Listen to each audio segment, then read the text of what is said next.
Paz, queridos, que Dios los bendiga en Cristo. Bendiciones. Yo soy el misionero Samuel Silva y hoy estaremos con nuestra segunda entrega de la guía de estudio, de la serie de estudios que estamos llevando en nuestra escuela bíblica dominical. Bienvenidos, que Dios los bendiga. Queridos, la serie que estamos estudiando se llama La Buena Noticia de Dios, el Evangelio. En la primera entrega, o sea, en la primera lección, hemos visto sobre qué es el Evangelio. Hemos estudiado en la semana 1 qué es el Evangelio. Y hemos entendido que el Evangelio es la buena noticia acerca de lo que Dios ha hecho para salvar a los pecadores mediante la muerte y la resurrección de Jesucristo. Como Pablo explica en Romanos capítulo 1, versículo 3. Que el Evangelio es acerca de su Hijo, nuestro Señor Jesucristo, el Hijo de Dios. El Evangelio es Jesucristo. El Evangelio es acerca de Jesucristo. Hoy, en la semana 2, en esta segunda clase, estaremos viendo sobre Dios, el Creador justo. No se olvide que estamos hablando en esta serie de estudios sobre 4 palabras claves. Hay 4 palabras que van a desarrollar a lo largo de todo el estudio. Primero de ellos, estamos hablando de Dios. Estamos hablando del hombre. Estamos hablando de Jesucristo. Y estamos hablando de la respuesta.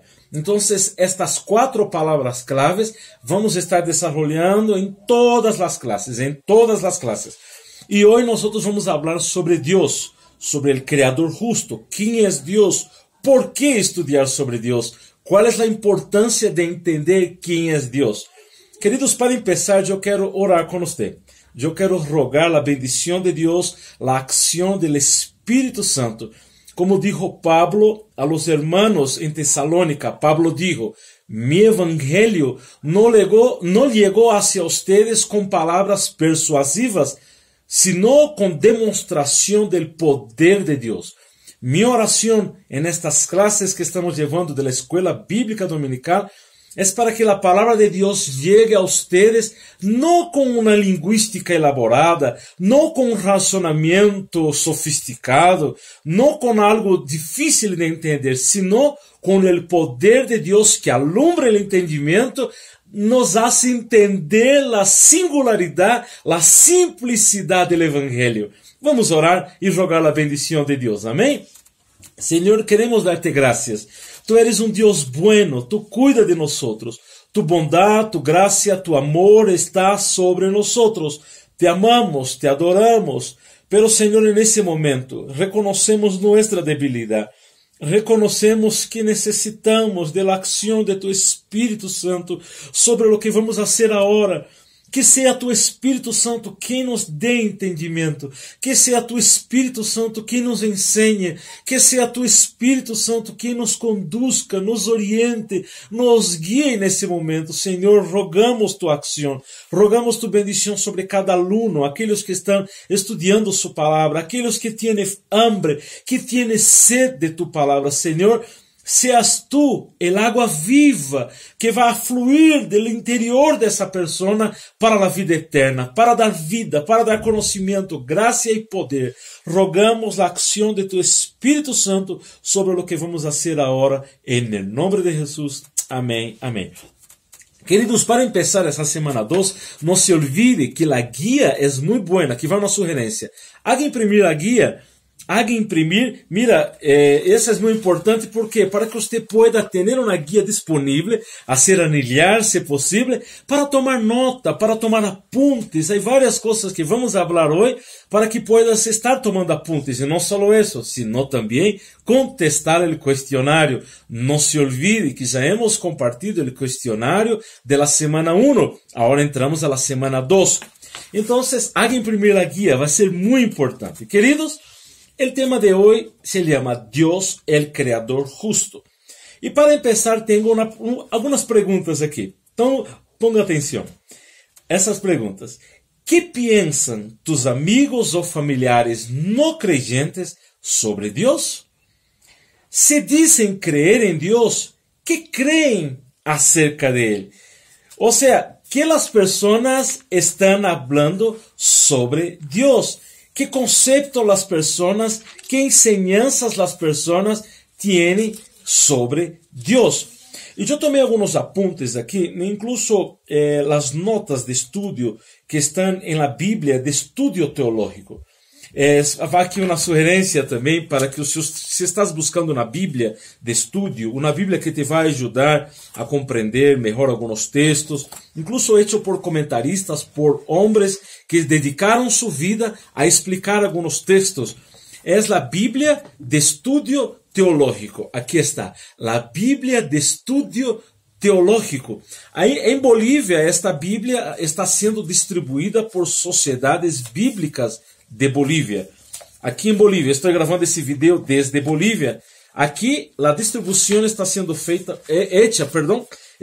hecha por sociedades bíblicas de Bolívia. Pero busque em seu país ou em algum lugar onde estás vendo, quizás em algum outro lugar, essa versão. E essa Bíblia usa a versão da Reina Valera 1960, Bíblia de Estudo Teológico. E ao final da Bíblia, há alguns comentários, quando termina já os livros, o livro de Apocalipse, tem uma série de comentários muito importantes. E um deles diz respeito à verdadeira teologia, conhecer e amar a Deus. Ponga atenção no que vou dizer agora. Muitos consideram que o estudo da teologia é árido, aburrido, irrelevante e complicado. Sin embargo, para aqueles que desejam conhecer a Deus, o estudo da teologia é indispensável. Não se olvide que teologia significa estudo, ou seja, logos, estudo, a palavra logos de Deus. Que significa isso? É uma maneira de equipar as pessoas. Mira que interessante. Uma maneira de equipar as pessoas para cumprir com seu propósito primário. Glorificar a Deus e deleitar-se em Ele mediante um conhecimento personal profundo de Deus. Significa uma relação significativa com Deus. Depende do conhecimento correto de Ele. Em outras palavras, entender a Deus hace parte dessa relação com Deus. El amor e el conhecimento vão de la mano. Los que amam de verdade estudiam al ser querido. El conhecimento de Deus é o objeto de la teologia. Então aqui o texto vai explicando, e eu tomei alguns apuntes interessantes. Aqui está. Es aprender lo que Deus ama e lo que odia. Es ver, oír, pensar e actuar como Ele actúa. Saber como piensa Deus é o primeiro passo para volver-se piadoso. Por desgracia, a palavra teólogo se usa casi exclusivamente para referir-se a los teólogos profissionais, em lugar de referir-se a toda pessoa que se dedica com fervor a conhecer a Deus. Em certo ponto, todo el que piensa em Deus é um teólogo. E termina dizendo, sin embargo, um creyente cuja vida está dedicada a conhecer a su Senhor é sem dúvida um teólogo. E os teólogos estão comprometidos com a verdade. Aí está a beleza, entender sobre Deus, estudar a Deus, buscar conhecer o que Deus se deu a revelar. Oh, só um detalhe aqui. Antes de começar a entrar na ideia principal e ao tema que estamos estudando hoje, eu comecei com a pergunta: que dizem as pessoas sobre Deus? Que pensam seus amigos ou familiares sobre Deus? Isso não é algo tonto, porque isso vai definir toda a nossa vida, entender quem é Deus. E aí um detalhe, não se estuda a Deus como quem se estuda um objeto. Não é como que agarra um bolígrafo e vai tratar de desarmar para entender como funciona. Não. Estudar a Deus significa ler sua palavra, receber a revelação de Deus escrita em sua palavra, e o Espírito Santo nos vai ensinando por sua palavra aquelas coisas que Deus se deu a conhecer, que Deus se deu a revelar.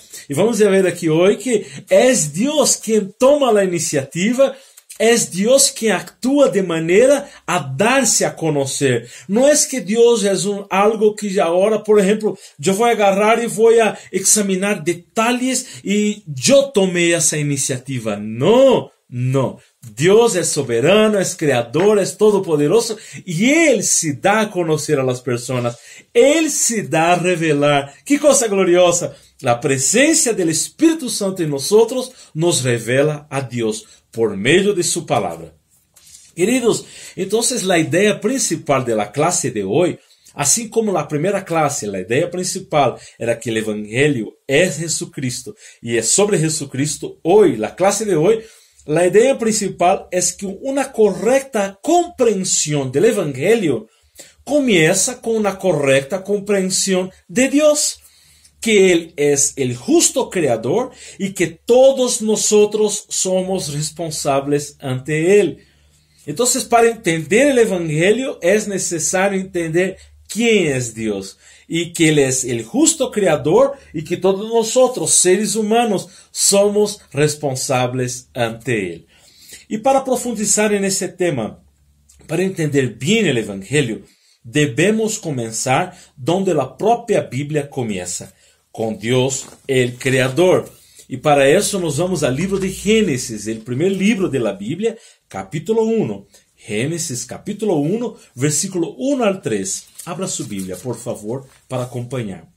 Génesis capítulo 1, versículo 1 al 3, dice la palabra de Dios. En el principio creó Dios los cielos y la tierra estaba desordenada y vacía, y las tinieblas estaban sobre la faz del abismo, y el Espíritu de Dios se movía sobre la faz de las aguas. Versículo 3, y dijo Dios, sea la luz, y fue la luz. En el resto de Génesis capítulo 1 leemos que Dios creó el mar, la tierra, las plantas, las estrellas y toda clase de animales. Luego, como culminación de la palabra creadora de Dios, leemos en el versículo 26. Mira el versículo 26, dice así, de Génesis 1. Entonces dijo Dios, hagamos al hombre a nuestra imagen, conforme a nuestra semejanza, y señoree él en los peces del mar, en las aves de los cielos, en las bestias, en toda la tierra, y en todo animal que se arrastra sobre la tierra. Versículo 27. Y creó Dios al hombre a su imagen. A imagen de Dios los creó, varón y hembra los creó. De acuerdo al texto que hemos leído de Génesis capítulo 1, versículo 26 y 27, ¿qué enseña entonces? O sea, no solo 26 y 27, sino versículo 1, 2, 3, y todo el capítulo 1 de Génesis, y el 26 y 27 que leemos ahora. De acuerdo a ese texto, ¿qué enseña acerca de todo el universo? ¿Qué Génesis está enseñando?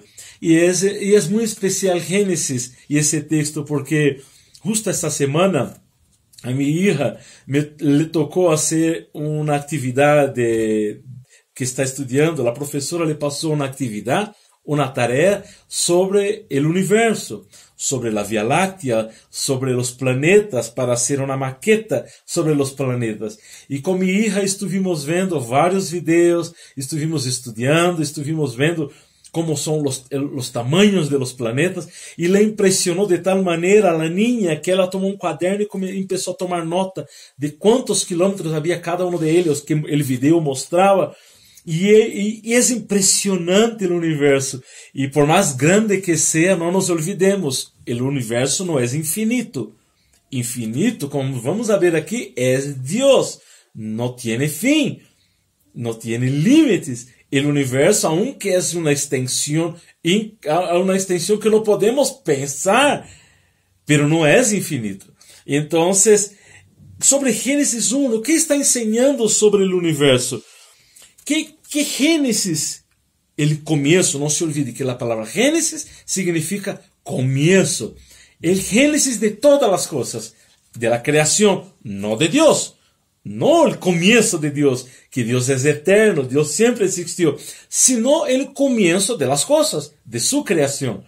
Cuando las cortinas de la eternidad se abren y Dios empieza a crear, a poner en orden, a poner forma, a ordenar las cosas para que nosotros podamos usufruir, que es la tierra, la creación de los animales, la creación de los hombres.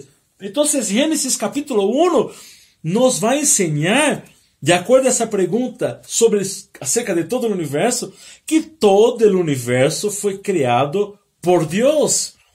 Então, Ele sendo o Criador, Ele é Senhor e Governador de todas as coisas. É importante entender que Gênesis empieza não dando explicações sobre quem é Deus.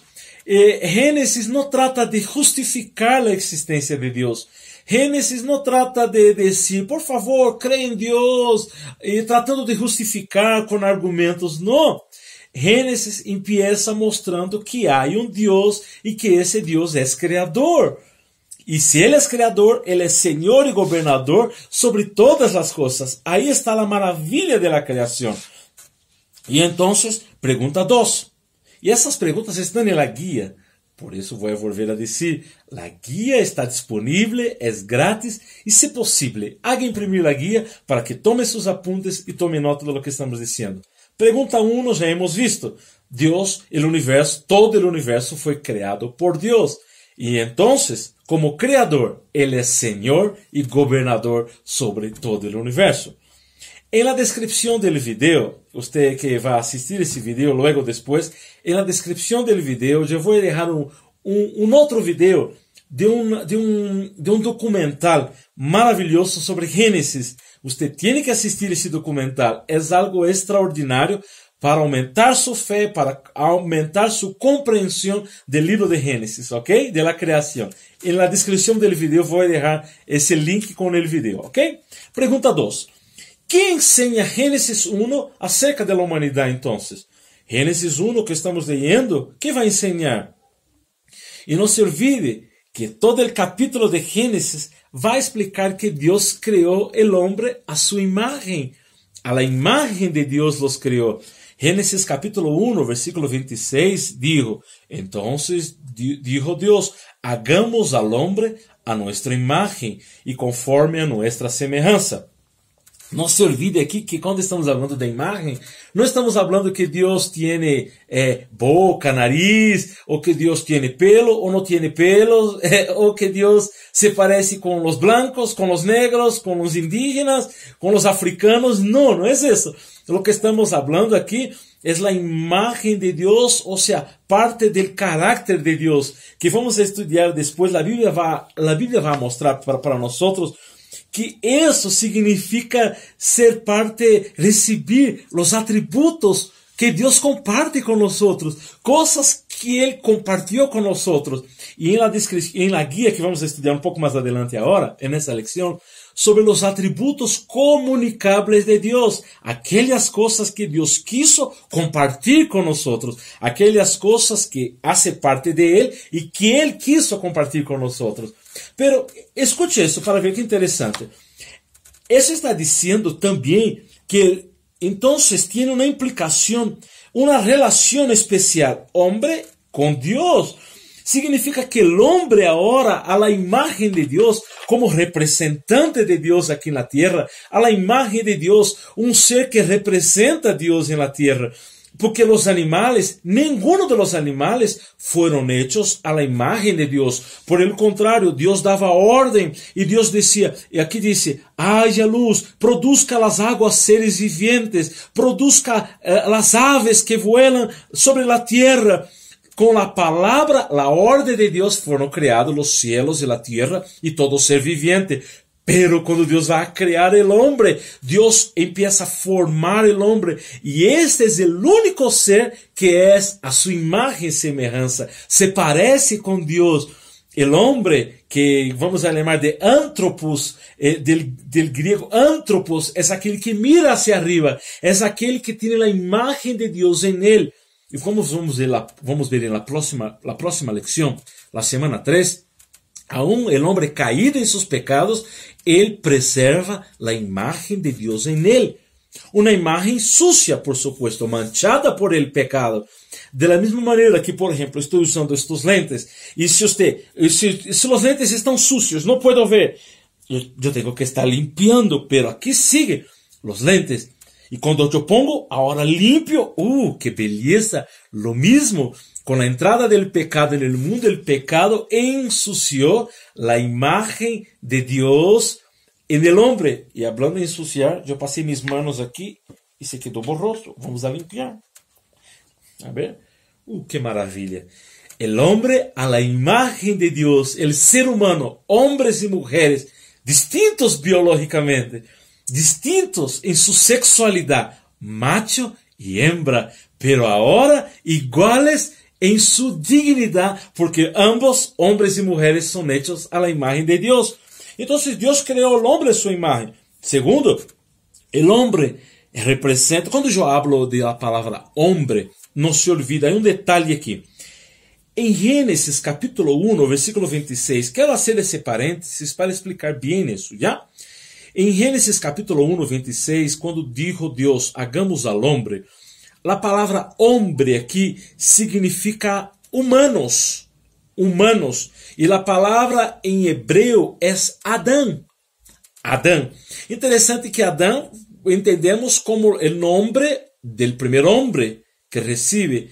Adán. Adán es el cabeza de la humanidad. Es lo que en teología va a llamar el cabeza federal. Es que él representa a la humanidad. Por eso que cuando Adán peca, toda la humanidad peca con Adán. Porque Adán es el representante de Dios en la tierra.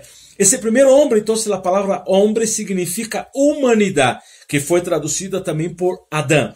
Entonces cuando está hablando que Dios creó al hombre, hagamos al hombre, no significa que solo el sexo masculino, no. Porque después en el versículo 27 dice, varón y hembra los creó. Ahí viene la diferencia. Varón es sacar y hembra es nekbar, la palabra del hebreo.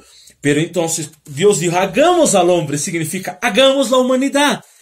Hagamos la humanidad. Entonces ese primer hombre, el llamado Adán, ese primer hombre sobre la faz de la tierra es quien representa a Dios. Ojo, como criaturas de Dios, nosotros somos responsables ante Dios por todo lo que hacemos. No somos autónomos, no somos. Me gusta, es interesante que en Bolivia hay un término que yo traté así de entender un poco, que no había visto en Brasil, y en Bolivia escuché ese término autonomía, gobierno autónomo de Sacaba, gobierno autónomo de Sipe-Sipe. Significa que los municipios tienen su autonomía para gerir, para administrar sus recursos, por supuesto, bajo el gobierno federal, el gobierno departamental. Pero hay una autonomía en Bolivia interesante, ese tema de incluso hay un ministerio de autonomías. Con el ser humano no es así. El ser humano no es un ser autónomo, o sea, que puede gerir sus propias cosas de la manera que quiere. ¿Qué significa? Que él no puede vivir de cualquier manera. Él tiene un creador sobre él, tiene un señor sobre él, un gobernante sobre él. El tema de rechazar o aceptar esa verdad es otra historia. El tema aquí es que el hombre quiere negar esa realidad. El ser humano quiere negar que hay un creador, que hay un Dios, que es soberano, y de ahí entonces viene el ateísmo. No se olvide que nadie nace ateo. Ateo no es tema de ciencia, no es tema de conocimiento científico. Es que el hombre evolucionó científicamente, está muy inteligente y el hombre ahora no necesita de Dios, por eso es un ateo. Está el ateísmo, la negación intencional de Dios. No, nadie nace ateo. La idea, ateísmo es un tema de moralidad. Más adelante vamos a hablar de eso, pero lo estoy dando esa idea. Ateísmo es un tema de moralidad. Tiene que ver con el ser humano y su reacción ante Dios. Aceptar o rechazar a Dios. Esto es el ateísmo, pero vamos a hablar más adelante, ¿ok? Pregunta 3. Veamos aquí. Acompanhe comigo en la guía, por favor, y tome nota. Pregunta 3. Muchas personas en Occidente hoy en día creen que la materia es todo lo que existe, que los humanos evolucionaron a través de procesos puramente naturales y que, por tanto, no existen estándares absolutos de moral. ¿De qué forma el relato de Génesis 1 sobre la creación confronta estas creencias? ¿De qué manera Génesis 1 va a confrontar esta creencia de que nosotros somos fruto de un proceso natural? En otras palabras, para no decir un proceso evolutivo. Y entonces las personas creen en eso, que hay algo que fue evolucionando por medio de procesos naturales y que entonces, ¿para qué?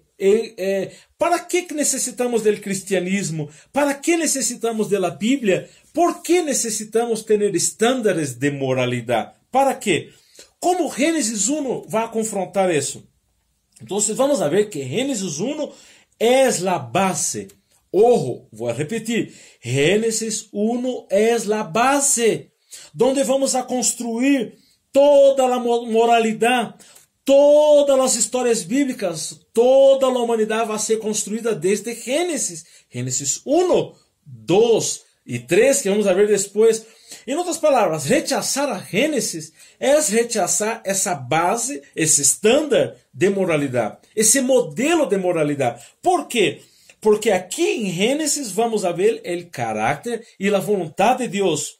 Y hablando de carácter y voluntad, yo quiero ver con usted algo que me llamó la atención. Yo quiero pedir que usted tome nota de algunos puntos que les voy a dar ahora, de aquí de nuestra Biblia de estudio, que ya les mostré. Yo busqué aquí sobre el tema del carácter de Dios. ¿Cómo podemos, por qué Génesis nos ayuda a entender el carácter de Dios? ¿Qué es el carácter entonces? No podemos nos olvidar que carácter es la manera en que Dios se va a revelar a las personas. Cuando hablamos de entender el carácter de Dios, entender quién es Dios, que el Génesis 1 nos muestra quién es Dios y su carácter. Entonces, cuando vamos a ver eso, significa las maneras que Dios se revela al ser humano. No se olvide que al empiezo del estudio yo hablé. Es Dios quien se da a revelar al ser humano. No es una búsqueda mía y que yo logro encontrar a Dios. No, por el contrario. Porque Romanos, déjame buscar aquí ese texto, es muy importante. Solo para introducir lo que quiero explicar ahora sobre carácter. Romanos capítulo 3. Romanos capítulo 3, versículo 11, dice así: no hay quien entienda, no hay quien busque a Dios. ¿Qué significa eso? Significa que el ser humano caído en sus pecados, manchado por el pecado, caído, depravado por su pecado, significa que él no tiene capacidad propia, solo por él, para entender y buscar a Dios. Necesita que Dios se revele al ser humano. Es la revelación de Dios al ser humano por medio de su Espíritu Santo. Es interesante entender eso, porque no podemos pensar, no, entonces yo puedo buscar a Dios, yo puedo entender a Dios a mi propia manera. No, como pecador necesitamos ser perdonados, purificados, restaurados. No se olvide que pecado significa muerte, y un muerto no entiende. Un muerto en su cajón no escucha. Un muerto en su cajón no ve. Un muerto en su cajón no camina, no habla. Por eso necesitamos vida espiritual para entender a Dios, su revelación hacia nosotros. ¿Ok? Entonces vamos a hablar un poquito aquí del carácter de Dios. ¿Quién es Dios? Vamos a ver que carácter involucra aquí entonces 4 maneras muy claras. 4. Tome nota, por favor. 4 maneiras de estudar o carácter de Deus. Como Deus se revela. Tome nota, por favor. Primeiro, as acciones de Deus. Que significa? É quando Deus muestra quem é e que hace. Quem é e que hace. Quando Deus criou o mundo, Ele mostrou seu poder, sua sabedoria, sua beleza, sua criatividade, sua bondade, sua criatividade prodigiosa e sua bondade. Que significa que cada vez que Deus actúa, Deus despliega su carácter. Es que Dios hace sus acciones de crear, de juzgar, de redimir, de amar, de castigar. Eso es parte del carácter de Dios, las acciones de Dios. ¿Okay? Segundo, los nombres de Dios. Tome nota, nombres de Dios. ¿Quién es Dios? Salmos 9, versículo 10. Salmos 9, verso 10 dice así: En ti confiarán los que conocen tu nombre.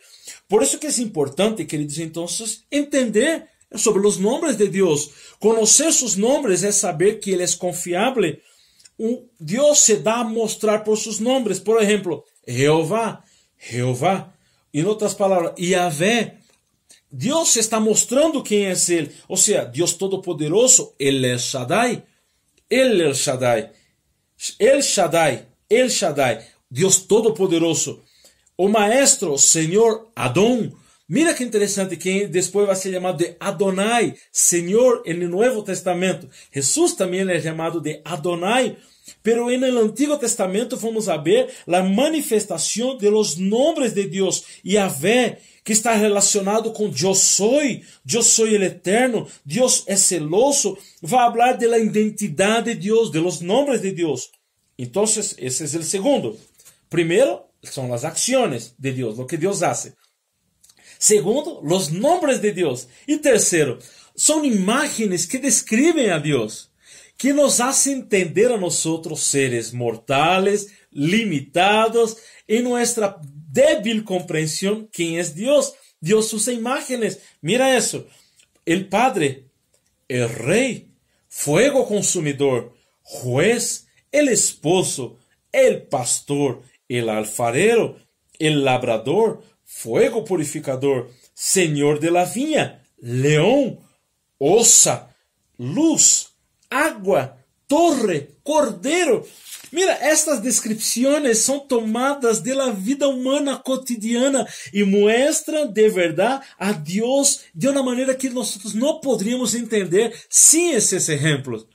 Dios, Jehová es mi pastor. Mira que eso está mostrando los detalles de la vida diaria para mostrar quién es Dios. Y por último, vamos a hablar aquí de los atributos de Dios.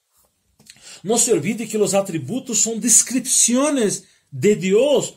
O sea, son sus características. ¿Quién es Dios? Características que hacen quién es Él.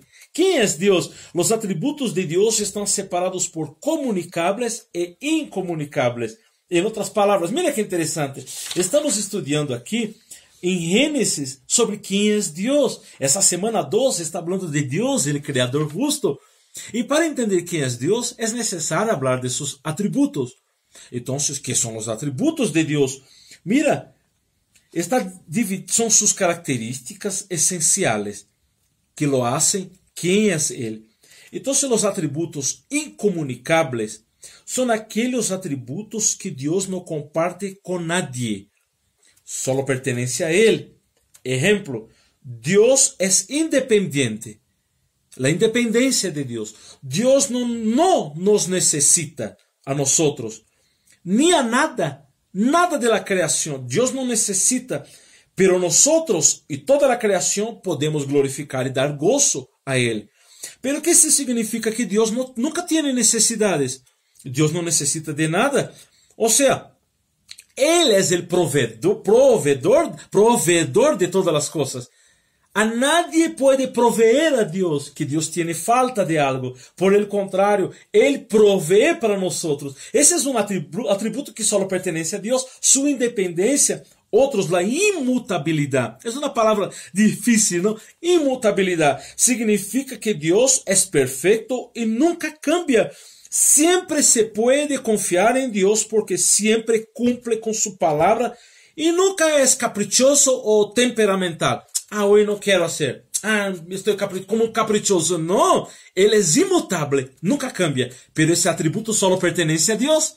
Porque nosotros somos caprichosos. Nosotros cambiamos. Nosotros somos mutables.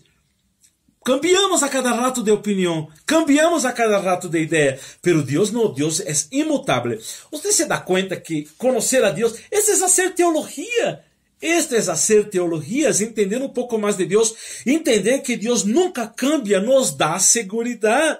Y mira, es algo tan impresionante que quiero destacar eso aquí con base en ese punto que estamos hablando. Por ejemplo, con respecto a la seguridad de salvación. No es que un día Dios me quiere, no me quiere, me quiere, no me quiere.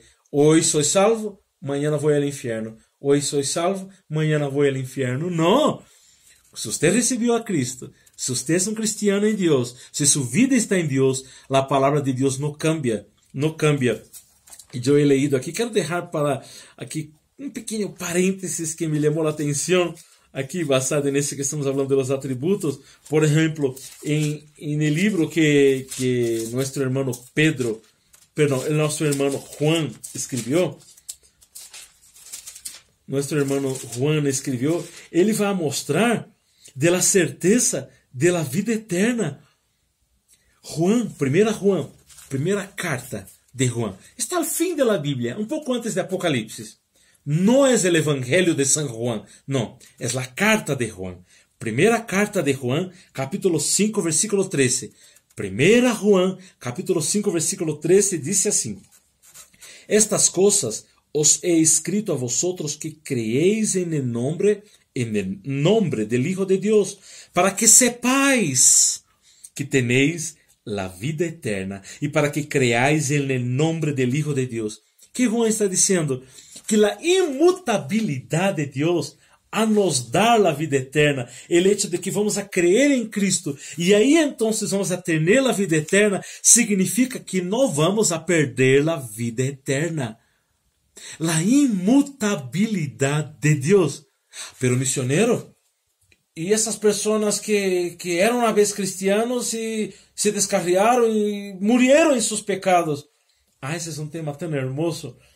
Ese es un tema que vamos a estudiar sobre las doctrinas de la gracia. Que un texto que tengo para desarrollar con ustedes llamado El Evangelio de la Gracia de Dios. Una clara exposición de las doctrinas bíblicas de la salvación. ¿Cómo entender ese tema de la seguridad de la salvación? Pero quiero les dar un spoiler aquí, un avance nomás del tema. La inmutabilidad de Dios hace con que sepamos, Juan dijo, para que sepáis que tenéis la vida eterna. Eso nos da seguridad, eso nos da alegría. Tengo la vida eterna y nadie me puede arrebatar de las manos de Dios. Ni la muerte, ni el infierno. Mira, entiendes que cuando empezamos a estudiar a Dios, eso nos da seguridad. Dios no es un Dios cualquiera, no es un Dios gruñón, enojado, que despertó en la mañana enojado, gruñón, y me quita la salvación y me manda al infierno. No, Dios no cambia. Dios es inmutable. Eso me da seguridad. Y un atributo más. Mira cómo es importante. Aleluyas. Aleluyas. Cómo es lindo entender y estudiar sobre Dios. Y creer en Dios. Y confiar en Dios. Y depositar mi vida en las manos de Dios. Depositar mi vida, de mi familia. Y decir, Señor, soy tuyo. Cuida de mí y de mi familia. Y Dios que no cambia. Dios que es inmutable. Va a cuidar, va a guardar. Es lindo estudiar sobre Dios.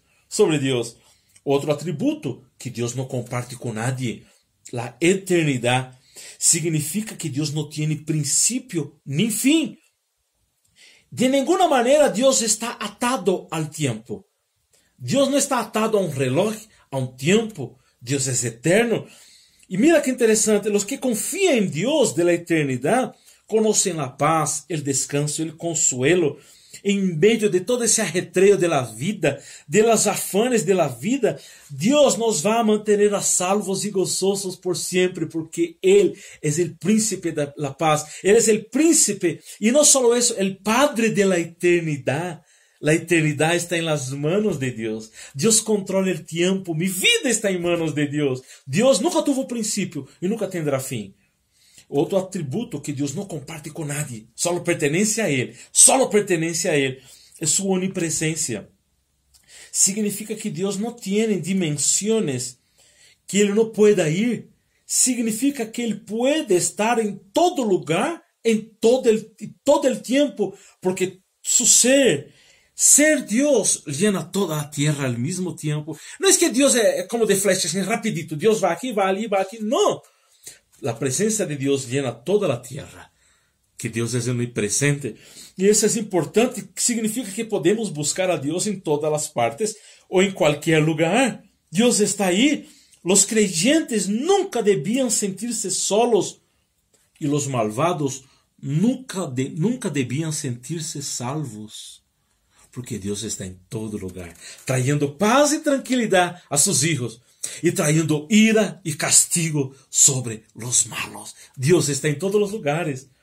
Queridos, usted se da cuenta de que estudiar a Dios es algo que no tiene fin, es infinito de verdad, es algo sorprendente. Solo estamos caminando en la arena todavía y hay todo un océano por explorar. Pero habrá un día que estaremos en la presencia del Dios Todopoderoso. Ahí entonces vamos a poder entender más. Toda esa limitación de ahora se va a acabar. Y vamos a estar por siempre en la presencia de Dios. Y ahí vamos a conocer de verdad, de manera completa, quién es Dios.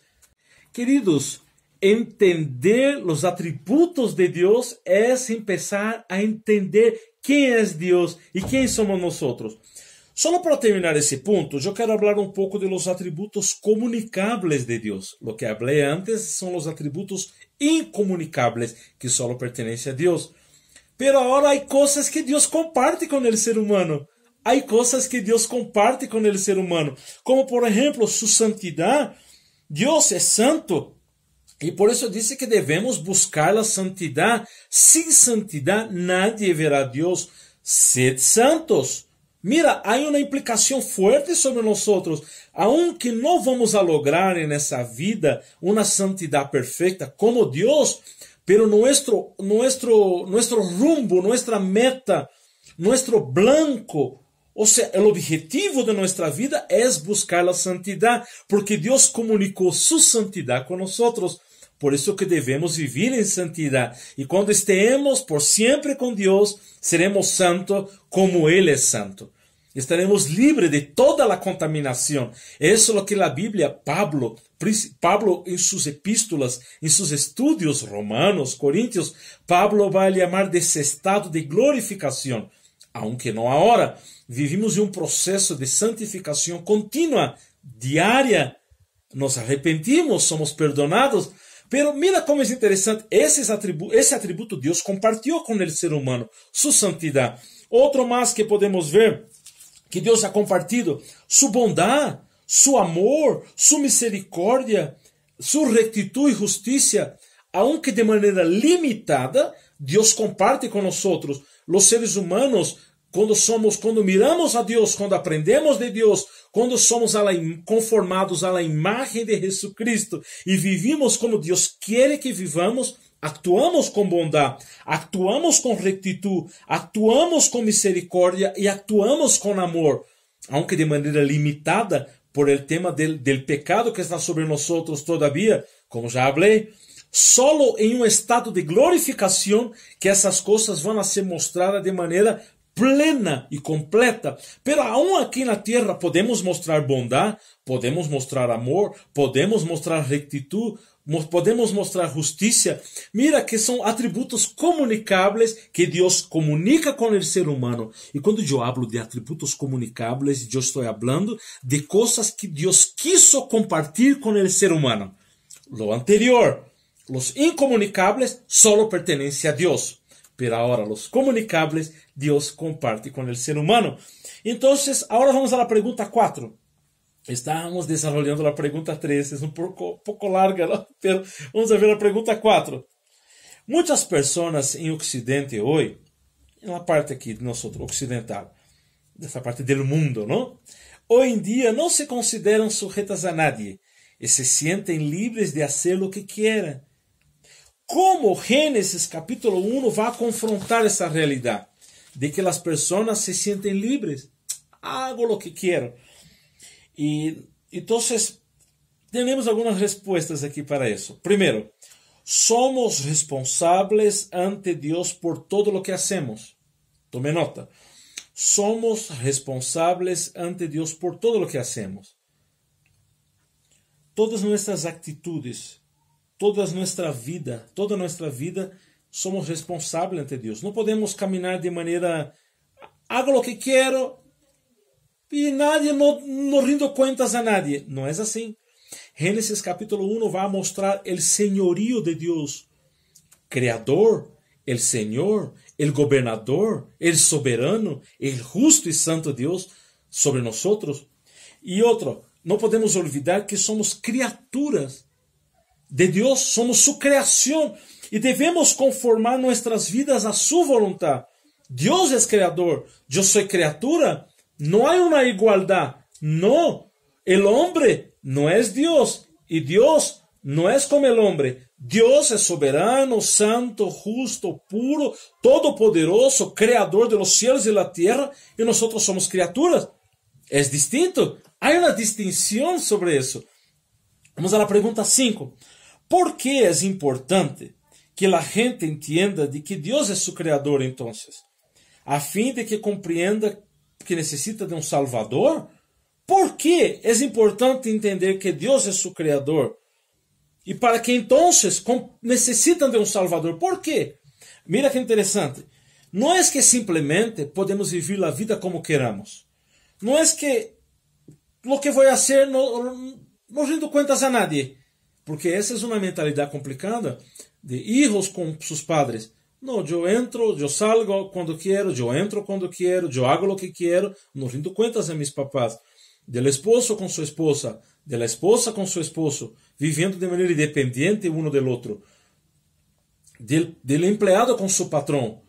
Entonces la persona vive como quiere, pero no es así. En Génesis 1 no nos está mostrando eso. Está mostrando que hay un orden, hay una jerarquía, hay un soberano, y hay un creador, y hay una criatura. Entonces, todos nuestros pensamientos, ponga atención, todos nuestros pensamientos, todas nuestras palabras y obras deben rendirse a Dios. Voy a decir de nuevo, todos nuestros pensamientos, todas nuestras palabras y obras deben ser rendidas a Dios exclusivamente. Exclusiva a Dios. No somos animales, como decía, por ejemplo, Sigmund Freud, el padre de la psicanálisis. Sigmund Freud decía que somos seres con instintos y que debemos dar libertad a estos instintos salvajes que tenemos. Un rato. No es así. No somos animales. Y ni tampoco, no somos irracionales y ni tampoco animales. Somos una categoría distinta. Somos criatura de Dios. Somos creación de Dios hechas por sus manos. Aunque caído en pecado, aunque contaminado y depravado en pecado, pero somos criaturas de Dios. Entonces no somos animales salvajes, con instintos salvajes, irracionales, actuando. No. Somos seres creados a la imagen de Dios. Usted se da cuenta de que Génesis capítulo 1 va a sentar, va a poner toda la base del cristianismo, va a poner toda la base de la moralidad, va a poner toda la base de qué es ser humano y de quién es Dios. Génesis 1 es un libro especial, es un capítulo especial. Y dando seguimiento, mientras que Génesis 1 sirve como fuente de revelación acerca de quién es Dios como creador, el resto de la Biblia, toda la Biblia de Génesis 1 adelante, tiene mucho más que decir sobre el carácter santo de Dios. Ya hemos hablado del carácter, ya hemos hablado de las acciones de Dios, lo que Él hace. Ya hemos hablado de los nombres de Dios, sus nombres que Él recibe. Jehová, Yahvé, El Shaddai, Dios Todopoderoso. Ya hemos hablado sobre las imágenes representativas de Dios. O sea, una manera sencilla, no un ídolo. No una imagen que representa a Dios como un ídolo, sino cosas sencillas de la vida para entender. El buen pastor, el alfarero, la luz, el león. Mira, son cosas de la vida diaria para comprender mejor quién es Dios. Ya hemos visto eso. Y también sobre sus atributos, que terminamos ya de decir. Esto es su carácter. Por eso que Dios no se deja ser representado por ningún ídolo. Por eso que Dios no se puede representar por ninguna estatua. Por eso que Dios no se puede representar por nada creado por manos humanas. Porque Dios es trascendente. ¿Qué significa ser trascendente? Significa estar mucho más allá. Mucho más allá. Hay una distancia muy grande entre el ser humano y Dios. Pero Dios en su bondad se revela hacia el ser humano. Es de arriba hacia abajo. La revelación viene de lo alto.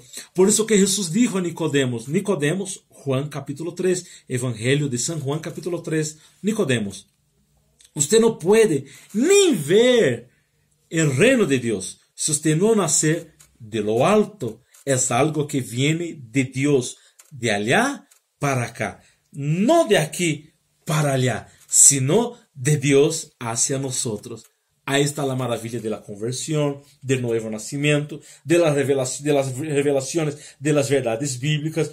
Hombres teólogos, ahí sí, hubo hombres en la historia que se dedicaron a estudiar de manera profunda la Biblia y traer para nosotros explicaciones de cosas que no entendemos a veces. Y Dios capacitó a estos hombres para traer revelaciones aquí, explicaciones de la revelación sobrenatural de Dios. Pero hablando sobre eso, yo quiero leer con usted ahora Éxodo 34. Vaya por favor, Éxodo 34. Éxodo capítulo 34, versículos 6 y 7. Éxodo 34, versículos 6 y 7. Versículo 6 dice así: Y pasando Jehová por delante de él, proclamó: Jehová, Jehová, fuerte, misericordioso y piadoso, tardo para la ira y grande en misericordia y verdad. 7. Que guarda misericordia a millares, que perdona la iniquidad, la rebelión y el pecado, y que de ningún modo tendrá por inocente al malvado, que visita la iniquidad de los padres sobre los hijos y sobre los hijos de los hijos hasta la tercera y cuarta generación. Éxodo 34, 6 y 7. Queridos, aquí, en este texto que estamos lendo, vienen dos preguntas, que es la pregunta 6 y 7 de la guía. Ponga atención en esas dos preguntas y las respuestas están en ese versículo, ¿ok? Que hemos leído. Pregunta 6. ¿Cuáles son los aspectos del carácter de Dios que vemos en este pasaje que las personas aceptan fácilmente? ¿Por qué crees que las personas en general les gusta pensar en Dios de esa manera? Vamos ver la respuesta. Vamos volver a Éxodo, que está en el texto. Éxodo 34, versículos 6 y 7. El texto aquí de Éxodo 34, versículo 6 dice: Jehová se presenta, o sea, Dios se presenta a Moisés. Y pasando Jehová por delante de él, o sea, ¿de quién? De Moisés, proclamó: Jehová, Jehová, es Dios se presentando, ¿ok? Ponga atención. Fuerte, misericordioso, piadoso, tardo para la ira, grande misericordia y verdad, que guarda misericordia a millares, que perdona la iniquidad, la rebelión y el pecado. Las personas conocen Dios de esa manera. Las personas conocen el carácter de Dios. Solo eso. Aquí está mostrando un Dios misericordioso, piadoso, un Dios de verdad, un Dios tardo para la ira, un Dios compasivo, un Dios bondadoso. Las personas les gusta pensar en Dios solo de esta manera. Pero mira la pregunta 7 para contrastar. Vamos ver la pregunta 7 de la guía para contrastar lo que estamos estudiando. ¿Cuáles son los aspectos del carácter de Dios que vemos en este texto que la gente en general rechaza? ¿Por qué crees que la gente tan a menudo se opone a estos aspectos del carácter de Dios? Versículo que estamos leyendo. Versículo 7 dice: que de ningún modo tendrá por inocente al malvado, que visita la iniquidad de los padres sobre los hijos y sobre los hijos de los hijos hasta la tercera y cuarta generación. Ah, no, aquí no. No quiero ese Dios. Es un Dios, parece que un Dios gruñón, un Dios enojado, un Dios que yo quiero solo el Dios aquí del versículo 6, la primera parte. Misericordioso, piadoso, tardo para la ira. No se olvide que estamos estudiando hoy sobre quién es Dios. Dios, el justo creador, el todopoderoso, el santo Señor sobre sus criaturas. Y para entender el carácter de Dios, es importante entender quién es Dios de manera completa, cómo Él se revela al ser humano. E quando Deus se revela a Moisés, Deus se revela como misericordioso, piadoso, grande misericórdia, que guarda a misericórdia, pero que perdona iniquidades, ou seja, que perdona pecados, pero que também, ojo, Deus não é tonto, que de nenhum modo tendrá por inocente al malvado. Ah, não, esse é malvado, não, deixa nomás assim, como disse, não, vamos a barrer aqui bajo a alfombra, não, vamos a ocultar. Não, com Deus não. Deus é santo, Deus é justo, Deus é puro, Deus não tolera o pecado, Deus não tolera a injustiça. E Ele visita a iniquidade, o castigo de aquelas pessoas que odiam a Deus, que rechazam a Deus, que não querem Deus, que abandonam a Deus, que aborrecem a Deus. Deus visita a iniquidade de geração em geração. Então, parece um dilema, pero não há contradição. Não há contradição. Eu quero invitar a você, para entender bem esse tema, eu quero invitar que abra, por favor, no Evangelho de Juan. Juan capítulo 3, por favor. Evangelho de Juan capítulo 3. Você que está tomando nota, tome nota destes versículos que les vou explicar agora, que vamos estudar juntos. Juan capítulo 3. Conhecemos Juan 3,16, que diz assim, Juan 3,16, porque de tal maneira amou Deus ao mundo, que ha dado a su Hijo unigênito, para que todo aquele que nele crê não se pierda, mas tenha vida eterna. Aqui está mostrando o caráter de Deus, um Deus amoroso, um Deus misericordioso, um Deus bondadoso, o Deus donador de la salvação, de la gracia, de la vida eterna, o caráter de Deus. Juan 3,16 mostra isso. Pero não podemos olvidar, eu quero mostrar a vocês, por exemplo, mira o versículo 18. É que às vezes só leemos até o 16, não? Pero Juan 3,18. Mira aí, 2 versículos abaixo. Versículo 18, Juan 3. El que en él cree, ¿en qué? En Jesucristo, ¿no? No es condenado. Pero el que no cree ya ha sido condenado, porque no ha creído en el nombre del unigénito de Dios. Y esta es la condenación, que la luz vino al mundo y los hombres amaron más las tinieblas porque sus obras eran malas.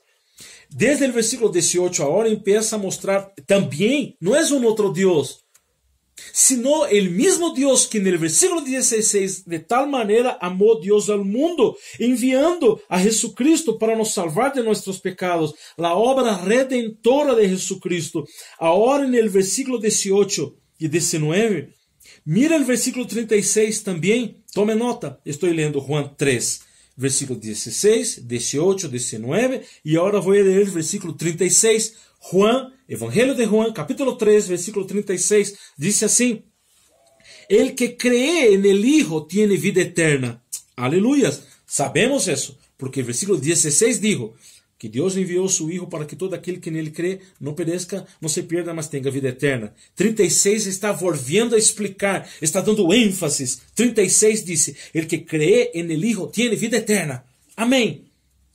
Pero, queridos, aqui está uma palavra que é importante você agarrar um marcador, um ressaltador e ressaltar. É uma palavra de enlace. Uma palavra de enlace. Lo que vai venir depois é uma palavra que lo que vai venir depois desse pero vai explicar muita coisa. Ponga muita atenção. Pero el que rehúsa creer en el Hijo, el que rechaza, el que no quiere creer en el Hijo, no verá la vida, sino que la ira de Dios está sobre él. Pero un rato, misionero, ¿cómo es eso? El versículo 16 habla que Dios amó al mundo de tal manera, pero ahora aquí habla que la ira de Dios está sobre la persona. No entendí, ¿está la ira o el amor de Dios? Entienda, por favor. Versículo 16 vai a mostrar o amor de Deus sendo manifestado por meio da venida de Cristo, a muerte de Cristo, a redenção em Cristo, o perdão de pecados por Cristo, o amor de Deus manifestado em Cristo, o Deus verdadeiro. Cristo, o Deus verdadeiro. Pero desde o versículo 18, 19, versículo 36, vai a mostrar a justiça de Deus. Um Deus justo, que ama, que perdona, que dá vida eterna, dá graça, pero também vemos um Deus que se revela como parte de seu caráter, no son dos dioses. No es un Dios como ese símbolo oriental de Yin Yang. Ese símbolo donde está... no tengo para mostrar a ustedes, pero es un símbolo, una bola, un círculo, donde hay negro y un punto blanco adentro. Blanco y un punto negro adentro, donde es una mezcla de bondad y maldad. No, Dios no es eso. Dios no es eso. No confundamos Dios. No es un Dios de dos caras. No son dos dioses. Es un solo Dios que manifiesta su amor y su gracia en la cruz, pero que también manifiesta su justicia. Y cuando habla aquí, sino que están bajo la ira de Dios, los que rechazan a Cristo, los que rehúsan creer en el Hijo de Dios, están bajo la ira de Dios, ya no están bajo el amor. Aquellos que creen en Cristo, aquellos que reciben a Cristo, están bajo el amor. Es importante entender eso, queridos. Porque a veces decimos, no, es que Dios odia el pecado y Dios ama a los pecadores. ¿Dónde está escrito eso? No es un versículo bíblico. No es un texto bíblico eso. Por supuesto que personas quizás agarraron una idea, una sugerencia de que Dios ama a los pecadores porque envió a Jesucristo, pero no podemos decir Dios odia el pecado y Dios ama a los pecadores. Dios odia el pecado y Dios odia, aborrece, se ira y va a castigar a los pecadores.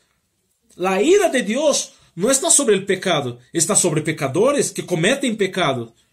Pecadores son aquellos que cometen pecados. Y aquí nosotros vemos la ira y la justicia de Dios. No es una ira humana.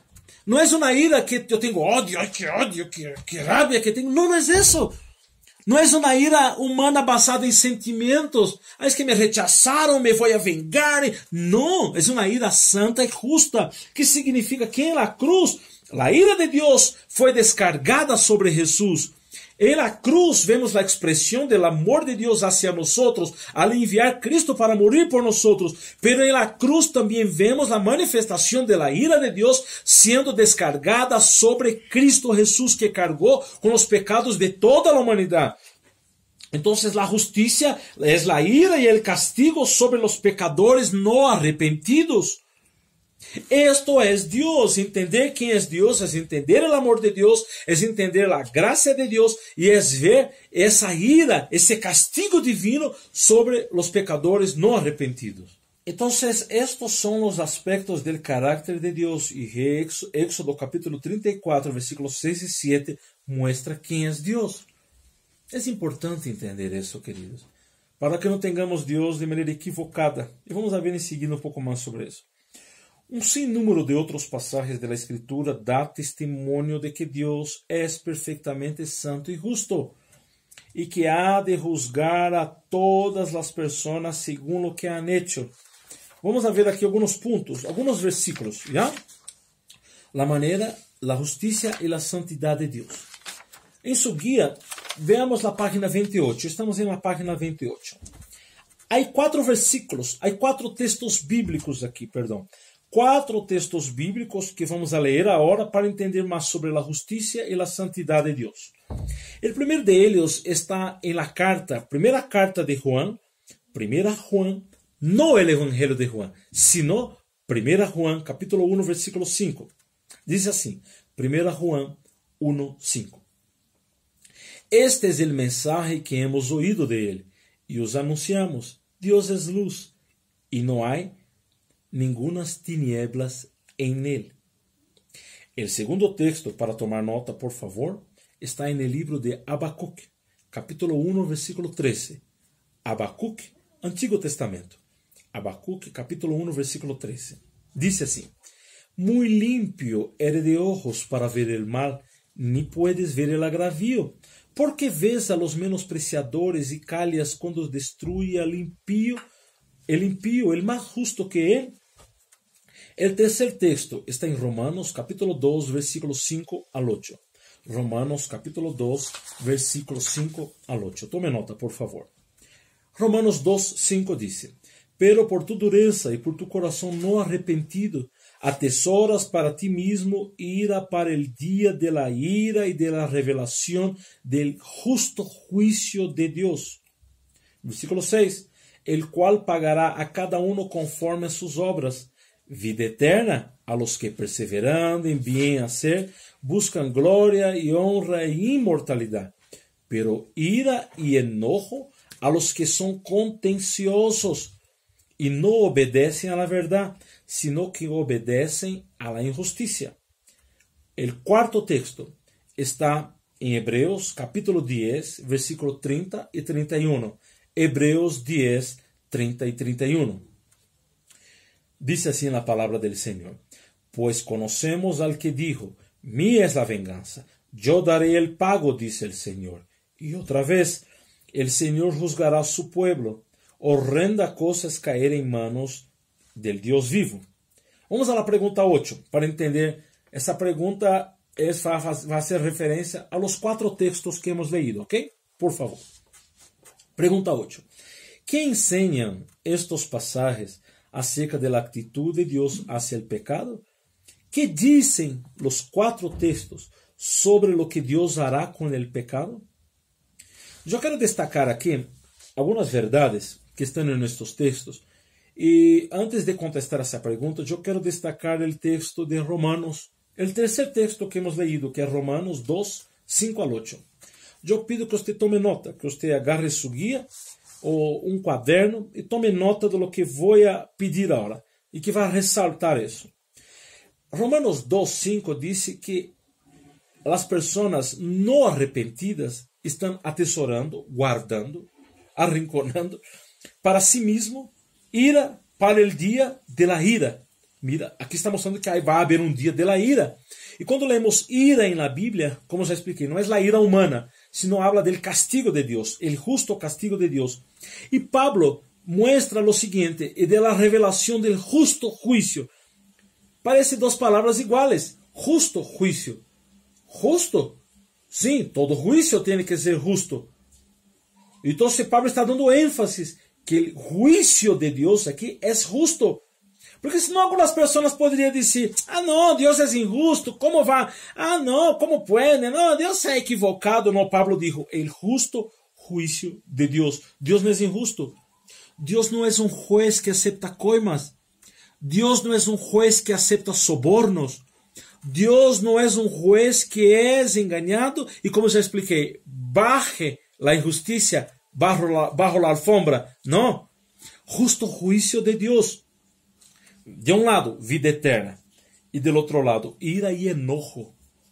Você se deu conta que no mesmo texto habla de ira de Deus, justo juicio de Deus, habla de vida eterna, de ira e de enojo. O mesmo texto é o mesmo Deus. Está mostrando a realidade de Deus. Então não podemos olvidar aqui que quando estudamos estes 4 textos, estamos vendo que Deus é totalmente livre de pecado. Porque en el versículo 1 Juan 1.5 dice que Dios es luz y no hay tinieblas en él. Dios es luz. Perfecto. Habacuc 1.13 dice que Dios es limpio de ojos. Está hablando que Dios es libre de pecado. Dios es santo. Segundo lugar, va a hablar que Dios se opone por completo al pecado. Dios se opone al pecado. Pecado y Dios están en oposición. Pecado y Dios son opuestos. Tercero, Dios castigará el pecado y a los pecadores. No podemos olvidar que el texto de Hebreos capítulo 10, versículo 30 dice, dice, mía es la venganza y yo daré el pago. Dios va a pagar la injusticia. La cuenta va a llegar, queridos. La cuenta de toda injusticia va a llegar. La cuenta del aborto va a llegar. La cuenta de la homosexualidad va a llegar. La cuenta del lesbianismo va a llegar. La cuenta de la injusticia, de las mentiras, de los engaños, de los adulterios, de la prostitución, de la pornografía, va a llegar. No es algo que hace y ahí muere nomás. No, murió, se acabó. La cuenta va a llegar. Dios va a dar la paga, dice Hebreos 10, 30.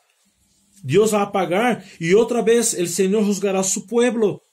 Va a empezar el juzgamiento. En los textos de Pedro, de Juan, Pedro va a mostrar que el juzgamiento empieza por la casa de Dios. Deus cuida, Deus juzga. Pero também Hebreus 10, 31 diz que horrenda coisa é cair em manos del Deus vivo. Ah, não, assim nomás, deixa como está. O destino vai mostrar a realidade. Não, não é o destino, sino o próprio Deus vai pagar. Deus vai dar a conta a las pessoas e é cara. E a conta aqui é a muerte, como diz Romanos capítulo 6. ¿Se acuerda de Romanos? Vamos para Romanos. Romanos 6:36 ou 3:36. 6:36. Perdão, Romanos 6:23. Romanos 6:23 diz: la paga del pecado es muerte. La paga vai chegar. E não é só muerte física, ir ao cemitério, sino muerte eterna, lejos de Deus por sempre. Muerte espiritual, muerte eterna, lejos de la presencia de Deus por sempre, bajo el castigo y la ira y la paga del pecado. Deus vai trazer essa paga. La paga del pecado. Deus vai dar a cuenta a la persona. Toma aqui a cuenta. Isso le custou sua vida e sua vida eterna. Então se mira, ah, Deus mío, como é importante entender sobre Deus. Isso me dá segurança, me dá paz, me dá tranquilidade. Não me dá medo, não me dá enojo. Trae temor, trae reverência, pero me trae alegria, me trae tranquilidade, me trae seguridade que esse Deus que eu sirvo, em la persona de su Hijo Jesucristo, y por la acción, la aplicación de su salvación por medio de su Espíritu Santo en mi vida. Isso me dá tranquilidade. E me desafia a predicar o Evangelho a outras pessoas, porque para muitas pessoas Deus, a pergunta 9 aqui, para muitas pessoas pensam que a moralidade tem que ver com a cultura, não com Deus. Não que hemos visto em Gênesis, que Deus é quem põe os cementos para toda a moralidade. Não se olvide que há 3 palavras aqui: moralidade, imoralidade e amoralidade. É raro, não? Essas 3 palavras, não? Algumas são mais conhecidas, como por exemplo, imoralidade é toda aquela coisa pecaminosa, sem moral. Sem moral. Moralidade são todas as coisas justas, puras, santas, dignas de confiança. Moralidade. E a moral é algo que, por exemplo, um bolígrafo, um objeto, não é nem impuro, nem puro. Algo. Eu agarro aqui uma cosita, um borrador, não é nem imoral e nem moral. É algo neutro. Um alimento, uma fruta que como, um alimento que como. Não é nem imoral, nem moral. Não, eu sou mais santo por comer essa manzana. Sou mais pecador por comer essa pinha. Não, nada a ver. Sou pecador porque comi carne de chancho. Não, se você come ou não come, tem que ver com restrições dietéticas. Tem que ver com saúde física. Não tem nada a ver com ser santo ou deixar de ser santo. São coisas neutras. Pero imoralidade e moralidade não tem neutralidade. E quem vai pôr a base de toda moralidade, quem vai mostrar o que é pecado e o que não é pecado, é Deus. E isso tem em Gênesis. Déjame solo, antes de falar um pouco aqui sobre a cultura, déjame dizer algo. Que se acuerda em Gênesis capítulo 3, de la entrada del pecado no mundo, conta a história de que um niño chegou a sua casa, muito preocupado e triste, não? E o papá dijo: ¿qué pasó, hijo? No, es que Dios es malo. Y el papá, la familia cristiana, se asustó y dijo: ¿cómo Dios es malo? Es que en la escuela bíblica dominical yo aprendí que Dios es malo. Y el papá se puso desesperado y dijo: ¿pero cómo van a enseñar eso en la iglesia? Dios no es malo, hijo. ¿Por qué estás diciendo que Dios es malo, hijito? No, porque mira, la profesora contó la historia de Adán y Eva. E os papás escutando. A professora contou a história de Adão e Eva de que só porque eles comeram a fruta, Deus os castigou Entonces, yo entendí por la historia, papá, que Dios es malo. Pero la profesora dijo que Dios es malo. No, la profesora no dijo, pero Dios es malo, papá. ¿Sabe por qué? ¿Sabe por qué? Yo aquí en la casa, yo como las frutas que están en la casa, papá. Y usted nunca me castigó, usted nunca me reñó. Por eso usted es bueno. Dios es malo, Dios castigó a Adán y Eva. Mira qué asustador eso, porque essa história muestra algumas coisas. Dentre elas, a necessidade de contar toda a história bíblica, não? Porque se vemos a história bíblica, a teologia bíblica, só nesse ponto del castigo de Deus sobre Adão e Eva, vai ser algo incompreensível. E para aquele niño, Deus se passou como malo. Pero não é que Deus é malo, lo que foi incompreensível para o niño é incompreensível para muitas pessoas. De ir direto ao ponto del castigo de Deus sobre Adão, sobre Eva, ir direto ao ponto, pero não se olvide que quando Deus puso a Adão e Eva no huerto del Edén, Deus deu regras, Deus deu estándares de moralidade. A lei não nasceu com Moisés no Sinaí, en el desierto. Los 10 mandamientos, por supuesto, están ahí. Pero la ley, los estándares de moralidad, lo que es cierto, lo que es errado, lo que es bueno, lo que es malo, nace con Dios. ¿Y dónde nace? En Génesis, cuando Dios dijo, no comas del árbol, no comas de todos los árboles, coma de su fruto, pero de esto no. Dios está diciendo al hombre, Adán, aquí en el huerto de Edén, ¿quién establece el patrón de moralidade, de certo e errado, de bem e malo, sou eu. Por isso que essa árvore se vai chamar árvore del conhecimento del bem e del mal. Adão, quem estabelece lo que é bueno e lo que é mal, ou seja, lo que é bueno e lo que é malo, sou eu, Adão, não é você. E Deus põe uma árvore aí. Então, o hecho de Adão comer esse fruto, não é que Deus é malo em castigar Adão, sino que Adão, al comer el fruto, está tentando estabelecer su próprio patrão de moralidade. E na próxima semana, na próxima classe, vamos falar mais sobre isso em detalhes. Que quando Adão come del fruto, Adão está dizendo a Deus, Deus, eu não necessito de su patrão de moralidade, eu não necessito de sus leyes, eu não necessito que nadie me diga lo que tenho que fazer, eu como del fruto e eu estabeleço meu próprio patrão de moralidade. Adão está dizendo para Deus, Deus, sou eu quem escribo lo que é bueno e que é malo. Por isso eu vou a comer desse fruto del conhecimento del bem e del mal, porque eu vou a escrever el patrão. Déjame ilustrar dessa maneira, para que entendamos bem. Me acuerdo que na universidade, mientras estudava em uma universidade em Cochabamba, terminávamos os exámenes e el docente, el professor, nos dava um papelito para que pudiéramos, nesse papelito, tomar nota. Por exemplo, se teníamos 20 perguntas, questões, então, la 1 eu ponia aqui.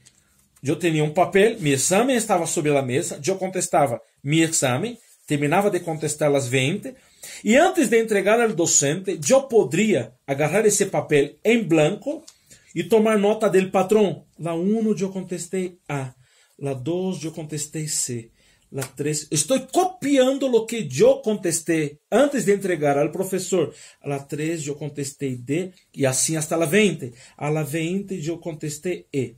Ya, eu barrava com esse papelito de número 1 ao 20 com minhas respostas A, B, C, D, e entregava o exame ao docente. E no segundo piso, me acuerdo como se fuera hoje. E no segundo piso havia um tablero grande, com vidro bem bonito, e a rectora, a diretora acadêmica, ponia o patrão da universidade, que eram as respostas corretas. Não mi patrão, o patrão da universidade, de las respostas corretas, de aquele exame que eu havia dado. Então, com mi patrão, eu ia conferir. La 1 eu puse A. Oh, não. La 1 era B. Puxa, errado. Menos um ponto. Mi patrão em manos. La 2 eu puse C. Está bem. La 2 é C. Um ponto. Hasta llegar a 20. La 20. Ah, não. Era A. Caramba, eu contestei E. Equivocado. E eu hacía as contas. Ah, eu acertei 13 corretas e 7 equivocadas. Minha nota vai ser essa. Em outras palavras, não era meu patrão que definia las respuestas correctas. Era el patrón que la universidad ponía. Ellos estaban con las respuestas correctas. Mi patrón, ni siempre, difícil las 20. No creo que ninguna vez acerté las 20. Pero fueron muy buenas notas que he sacado, pero no 20 completo. Pero yo me equivocaba varias veces. Yo no podría agarrar ese patrón y decir, que va a poner mi patrón aquí, ustedes, otros alumnos, compañeros, copien aquí. No, yo no podría establecer mi propio patrón. Había un patrón correcto. Esa es una ilustración para entender lo que pasó en el Edén. El justo carácter de Dios. Él estableció lo correcto. Él estableció el patrón de moralidad. Él estableció lo que puede y lo que no puede. Él estableció lo que es pecado y lo que no es pecado. Y Adán, cuando come del fruto, intenta establecer su propio patrón. Adán intenta hacerlo de su propia voluntad. Y aquí va la pregunta 10, que dice que muchas personas tratan de definir moralidad de acuerdo a la cultura. En otras palabras, no, mira, no, misionero, usted no sabe lo que está diciendo. Usted no es de aquí, usted no entiende la cultura. Nosotros tenemos Pachamama, la madre tierra. Mira, esta es la cultura, nosotros adoramos. Usted viene de afuera, usted no entiende. No se trata de cultura aquí.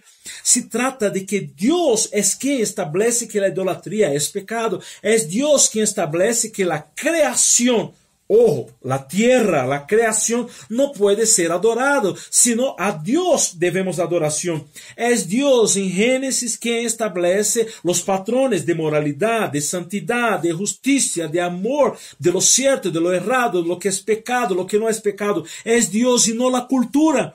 No, es que aquí en Madrid, aquí en Barcelona, no, aquí en São Paulo, aquí en La Paz, las cosas son distintas porque aquí el adulterio, el homosexualismo está liberado. No, aquí somos de España, es una otra realidad. Yo soy de Madrid, los madrileños son muy avanzados, están muy avanzados en todos los pensamientos. Entonces, aquí el homosexualismo es algo normal, la cultura permite. No es la cultura quien define la moralidad, no es la cultura, sea de Bolivia, sea de España, sea de Brasil, quien define lo cierto y lo errado, sino el propio Dios.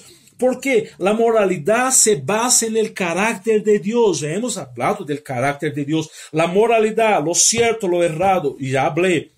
El fruto en el huerto de Edén era el significado supremo, majestuoso y claro de que Dios, el fruto del bien y del mal, ese árbol del conocimiento del bien y del mal, es la más grande prueba, es la majestuosidad de Dios mostrando que es Dios quien define lo cierto y lo errado, no es la cultura, no es el ser humano. Pero fue aprobado el matrimonio homosexual, aunque las leyes humanas corruptas, destruidas por el pecado, manchadas por el pecado, puedan aprobar el matrimonio homosexual. El patrón que Dios da en la Biblia es un matrimonio heterosexual, hombre y mujer. Es un matrimonio monogámico, o sea, en otras palabras, solo un hombre o solo una mujer. No es poligámico, no son varios hombres con una mujer, no son varias mujeres con un hombre, no. Es heterosexual y es monogámico, un hombre, una mujer. Ese es el patrón que Dios establece en Génesis. Este es el patrón de moralidad. Estudiar quién es Dios es descubrir el carácter de Dios, es descubrir cómo Dios se manifiesta.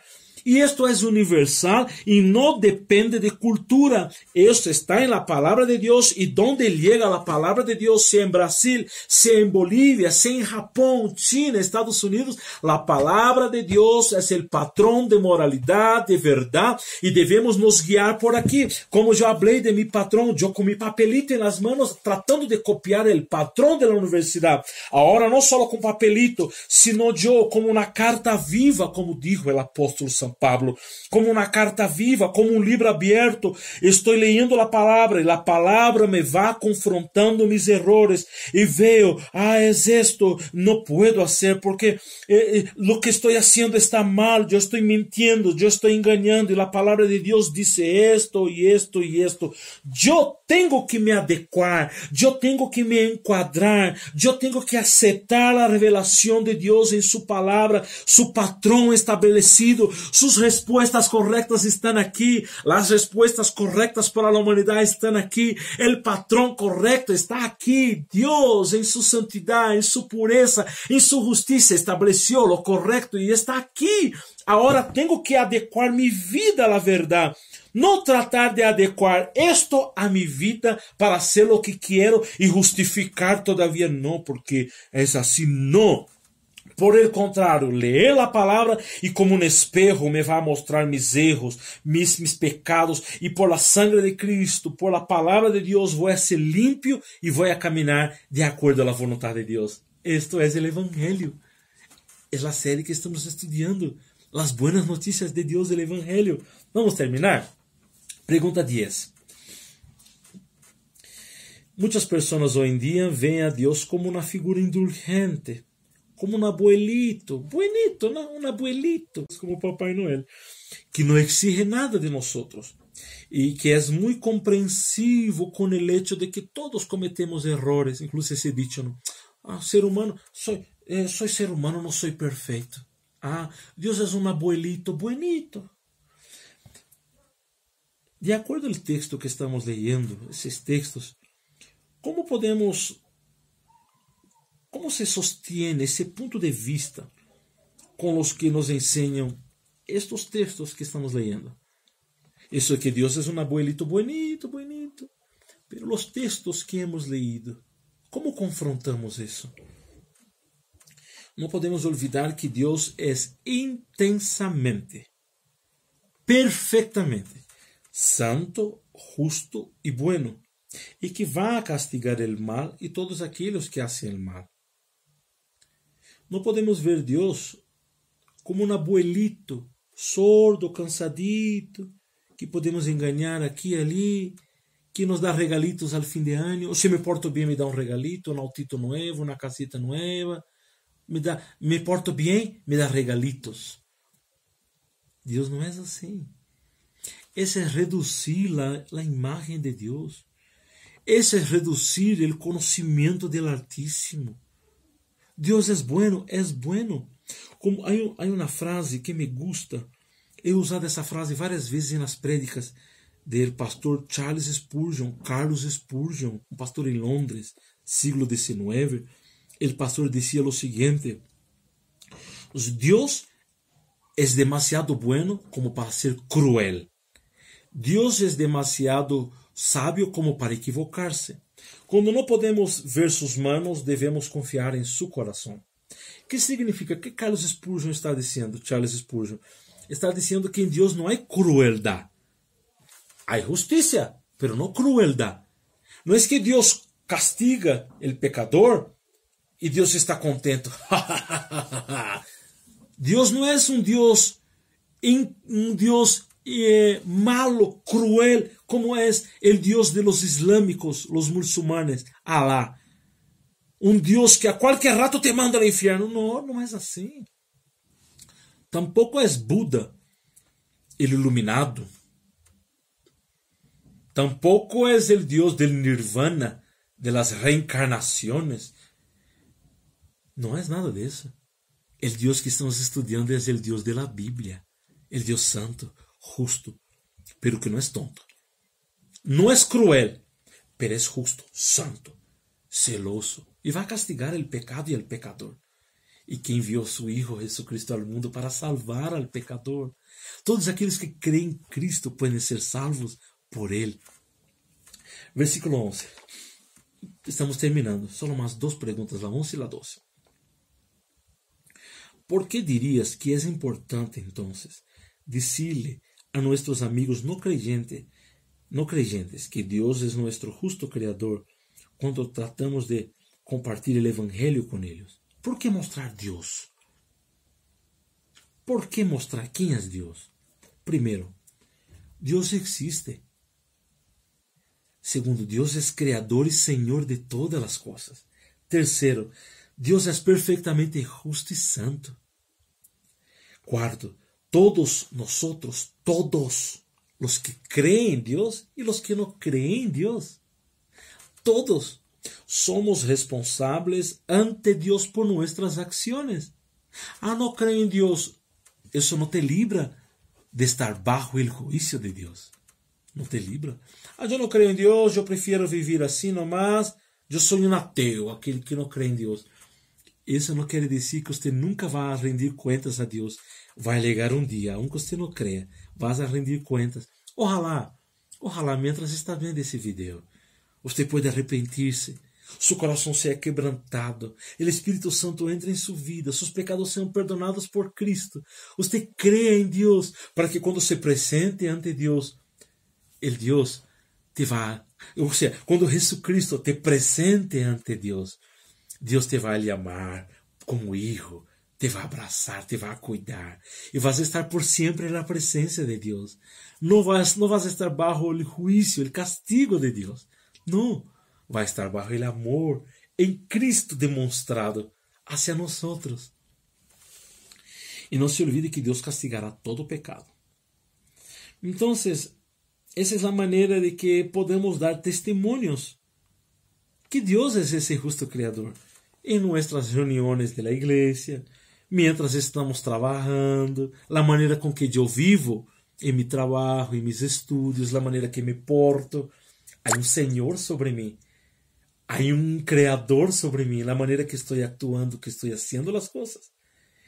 Entonces, para concluir, yo quiero leer con usted ahora un comentario y ya enseguida vamos a estar orando.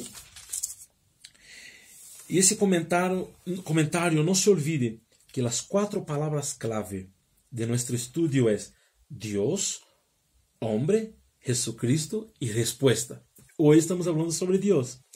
Tengo aquí 2 párrafos para leer, enseguida oramos. Por favor, ponga atención. El Dios de la Biblia es el único Dios verdadero. Es el más grande de todos los seres. No depende de nadie para existir. Existe eternamente como un único Dios en 3 personas, Padre, Hijo y Espíritu Santo. Un misterio que escapa a nuestro entendimiento, pero en el cual no hay contradicción. Tiene planes y actúa según su propia buena voluntad. Efesios 1:11 dice así: hace todas las cosas según el designio de su voluntad. Dios creó el mundo y actúa sobre él. Actúa en él conforme a su propio plan perfecto, santo, bueno y amoroso. Segundo párrafo, pongo atención. De la misma manera que este Dios perfectamente bueno creó todo según sus propios propósitos, así ha actuado para salvar a las personas que se rebelaron contra él. No actúa de esa manera porque una fuerza externa lo obligue, no, sino que es según su gran misericordia, que nos hizo renacer para una esperanza viva por la resurrección de Jesucristo de los muertos. Este es el Dios todopoderoso, el Dios que adoramos, el Dios que servimos, el Dios todopoderoso. En la descripción de ese video yo quiero dejar aquí un enlace de una linda alabanza que yo quiero que usted escuche. Esa alabanza edificó mucho a mi alma, edificó mi corazón. Dice así: el Dios que hizo los cielos y la tierra. Y va hablando de la creación. Dios todopoderoso, Dios poderoso, tú gobiernas la creación. Vas a escuchar esa alabanza y vas a disfrutar de Dios. Vas a gozar, vas a alegrarte. Este es el propósito del ser humano: gozar en Dios, se alegrar en Dios, temer a Dios, honrar a Dios, conocer a Dios, amar y vivir para Dios. Esta fue la segunda semana, la segunda entrega de esta serie que estamos estudiando, el Evangelio, la buena noticia de Dios. Y hoy estudiamos el punto sobre Dios. La próxima semana nosotros vamos a estudiar sobre el hombre el pecador. Pero antes de hablar un poquito más sobre eso, quiero orar con usted. Vamos a orar. Padre Dios Todopoderoso, Padre de nuestro Señor y Salvador Jesucristo, te doy gracias por tu bondad, por tu amor, por tu fidelidad. Qué tiempo precioso que tuvimos para estudiar su palabra, para entender un poco más sobre ti, Señor. Su amor y su gracia sobre todos aquellos pecadores que se arrepienten de sus pecados. pero su ira, su castigo y su justicia sobre todos aquellos pecadores que no se arrepienten y no creen en Jesucristo. Juan capítulo 3 dice que ellos ya están bajo condenación por el hecho de no creer en el Hijo de Dios. Dios, tú eres un Dios todopoderoso. Ayúdanos, por obra y acción de tu Espíritu Santo, a entender más estas verdades, a vivir en estas verdades. ¿Qué implicaciones tiene para nosotros hoy? Que podamos vivir para tu gloria y para tu alabanza. Sea tu bendición sobre cada aluno, sobre cada hermano, sobre cada hermana que está viendo esse video desde Bolívia hacia outras nações del mundo que estão vendo esse video e nesse momento, sea su bendición sobre su pueblo, sobre su iglesia. Dios llama a los elegidos, salva a los pecadores, confirma la fe de aquellos que tú has llamado y fortalezca a su pueblo, fortalezca a su iglesia, salva a pecadores y fortalezca, Señor, a los cristianos en santidad para la gloria del nombre de Jesucristo. Amén. Amén, queridos. Esta foi a semana 2. Dios, el Creador justo. La próxima semana vamos estudar sobre el hombre, el pecador, dando seguimento a nuestra série de estudios sobre el Evangelio, la buena noticia de Dios. Que Dios los bendiga. Un gran abrazo. Soy el misionero Samuel Silva, grabando desde Bolivia. Que Dios los bendiga. Paz del Señor.